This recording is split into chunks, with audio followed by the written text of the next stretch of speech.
For an athlete, there are two words that carry a heavy weight. Senior year. The majority of athletes in their final season are forced to say goodbye to teammates, and worst of all, the game. For former Liberty Flames captain Joe Smith, he had that realization that every future graduate has. And I need to get a job. And that's when I contacted Hockey Ministries, and it was originally just because they loved hockey, they loved Jesus. I love hockey, I love Jesus. It just seemed like a logical next step. The next step would be music to Joe's ears, play hockey and minister to those on the team. However, the team was in Sweden. The church over in Sweden had a kind of an agreement or a partnership with the local hockey club, and HMI was involved with that as well, where they would provide a player, and so the agreement was the player was going to be good enough where they could actually contribute to the team, and also someone for the church. The pressure to perform was big, put on mainly by myself, because I knew the better I played, the more of a platform I would have to share with people in the community and teammates. And they were very open to talking about life and their views on things, and I had great discussions, and those discussions were everywhere. They were, whether it was in the gym with a teammate, riding the bus, or in town at a pizza place or something, and just trying. My goal was just to immerse yourself in the culture and to form those relationships.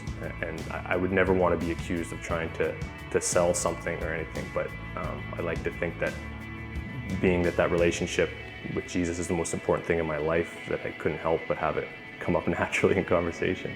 Unfortunately, a visa issue would close the door on his playing days in the land of Three Crowns. This event would place Joe back in his homeland of Canada, where he now is heavily active in HMI camps. We're in the 30s now with the number of camps we do every summer, these youth hockey camps from ages 9 to 17. And we're involved in 6 countries, most of those in North America. And so this past summer I was at six camps, and those were in both Canada, US, and then I did the 2 camps in Sweden as well. These camps have made a huge impact on the lives of young people, especially Ryan Francis. There was one night that there was a NHL draft pick speaking at chapel, and usually I can brush things off, but it wasn't necessarily the words he was saying, but it was just his brutal truth or honesty that really kind of spoke to me that night. It's kind of there that I accepted Christ, and I wouldn't be who I am or where I am today without how God worked through HMI, without question that path that he chose, that he basically sent me to HMI camp to hear the gospel.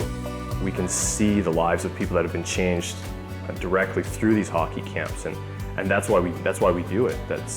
I still count myself very fortunate to be in the position that I'm in, where I went through my time at Liberty not knowing what this biblical studies degree was going to do. God said, I got this plan marked out for you. You don't need to know every bit of it. You'll figure it out eventually. This is what he revealed to me, which is I'm right where I'm supposed to be.